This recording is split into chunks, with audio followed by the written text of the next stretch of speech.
আমরা মায়েরা কিন্তু সবসময় একটা জিনিস ভাবি যে আমার বাচ্চাটাকে কি খাওয়াইলে মোটা হবে, আমার বাচ্চাটা কোন জিনিসটা খেলে হচ্ছে শরীর সুন্দর থাকবে, ত্বক সুন্দর থাকবে, ভালো থাকবে এবং সুস্থ থাকবে। এই টিপসটা কিন্তু আমরা কাউকে দিতে চাই না। আসসালামু আলাইকুম এভরিওয়ান, সবাই কেমন আছেন? আজকে একটি মূল্যবান জিনিস নিয়ে হাজির হয়ে গেলাম। আর এই সুন্দর কিউট দেখতে এই জিনিসটা, এটার নামটা কিন্তু কেউই আপনারা বলেননি, কারণ আজকে পুরো দিন আমি ওয়েট করছিলাম যে আপনারা কে বলতে পারেন আসলে এই জিনিসটা কি। আর এত কিউট এই জিনিসটা, এত বেশি প্রয়োজনীয়। আর এটা কিন্তু আমাদের জন্য না, এটা হচ্ছে পাখিদের জন্য। আর যারা পাখি লালন পালন করে তারা কিন্তু খুব ভালো করে জানে যে আসলে এটা কি। কিন্তু এই টিপসটা কিন্তু কেউ কাউকে দিতে চায় না, কিন্তু কেন চায় না সেটাই কিন্তু বুঝি না। তো যাই হোক, আমি আজকে আপনাদের সাথে শেয়ার করব এই জিনিসটা আসলে কি। কবুতর লালন পালন করি পর্যন্ত কিন্তু এই জিনিসটা সম্বন্ধে আমি নিজেও কিন্তু কখনো জানতাম না। যাই হোক, আমি যখন প্রশ্ন করি যে কবুতর এবং পাখির জন্য এমন কি আছে যেটা কিনা ওদের জন্য খুবই প্রয়োজন, যেটা খেলে ওদের শরীর স্বাস্থ্য ভালো থাকবে, ওদের হাড্ডিটা সহ ভালো থাকবে, তো আমি খুঁজে খুঁজে এই জিনিসটা বের করি। আর এই জিনিসটা হচ্ছে কিন্তু সমুদ্র ফেনা থেকে তৈরি। সমুদ্রের ফেনা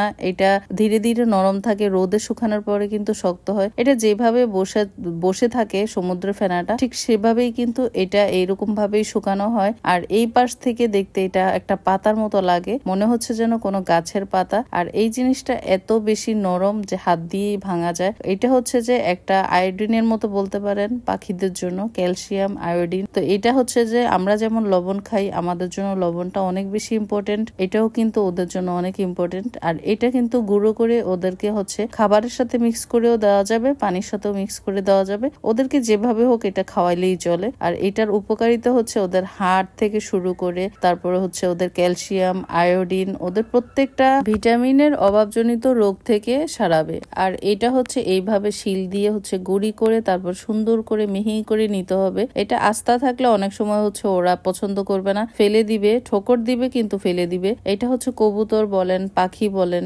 আসলে এদেরকে খাওয়াইলে ওদের জন্য অনেক বেশি উপকার হয়। আর আমি হচ্ছে এই জিনিসটা আনার পরে হচ্ছে 2-3 বার হচ্ছে খাওয়াইছি। আর এই পরের বার হচ্ছে লাস্ট যেগুলো ছিল এগুলো আমি রেখে দিয়েছি, আপনাদের সাথে শেয়ার করব। যারা হচ্ছে চেনে না বা জানে না তাদের জন্য হচ্ছে আমার আজকের এই ভিডিওটা। আর ভিডিওটি ভালো লাগলে অবশ্যই একটু শেয়ার করবেন এবং আপনারা হচ্ছে এই জিনিসটি কেনার জন্য অবশ্যই চেষ্টা করবেন। এই জিনিসটা কিন্তু অনেক দাম, এটার কেজি হচ্ছে 3000 টাকা, এক পিস 20 টাকা করে বিক্রি করে। আপনারা গিয়ে বলবেন যে আসলে সমুদ্রের ফেনার যে চাকটা পাতার মতো সেই জিনিসটা কি আপনাদের দোকানে আছে, এটা বলতে হবে, কারণ এটা না বললে কিন্তু আপনাদেরকে দিবে না। আর এটা হচ্ছে ঠিক এভাবে পাউডার করে নিছি, পাউডার করে নেওয়ার পর হচ্ছে আমি হচ্ছে এই কবুতরের যে গ্রিট আছে সেটার সাথে আমি মিক্স করে দিছি। আর সেটা আপনাদেরকে দেখাইতে পারি নাই, তাই হচ্ছে যে আমি হচ্ছে বাজরিকারের পাখির যে গ্রিট গুলো আছে সেগুলোর সাথে বাজরিকারের ফিড সহ আমি একসাথে গুঁড়ো করে তারপর খুব ভালো করে মিক্সড করে একটু রোদে দিয়ে তারপর হচ্ছে ওদেরকে বক্সে চেপে চেপে বক্সটাতে তারপরে দিয়েছি,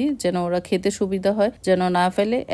এত মূল্যবান জিনিসটা যদি আমি এভাবে না দিই তাহলে এটা হচ্ছে নষ্ট করে ফেলবে। আর এটার পরিমাণ একটু কমাই দিলে হবে, যেহেতু এটা দাম বেশি। তো আমি কিন্তু দাম বেশি আর কম বলে চিন্তা করি নাই, কারণ আমি হচ্ছে অনেক বেশি ভালোবাসি। আমার কথা হচ্ছে ওরা খাক, যদি ওরা মজা পায় তার পরবর্তীতে আমি আবার আনবো। আমি হচ্ছে শখ করে পাখি পালি, যার কারণে আমার কাছে টাকার বিষয়টা এত চিন্তা করলে তো আর আমি পাখি লালন পালন করতে পারবো না। যারা যারা আমার এই ভিডিওটি দেখেছেন অবশ্যই একটি শেয়ার করবেন, কারণ যারা এই বিষয়টি জানে না তারা হচ্ছে এই বিষয়টি ভালো করে জেনে তারাও উপকৃত হবে এবং তাদের পাখিকেও খাওয়াবে। ভিডিওটি দেখার জন্য সবাইকে ধন্যবাদ, ভালো থাকবেন সবাই।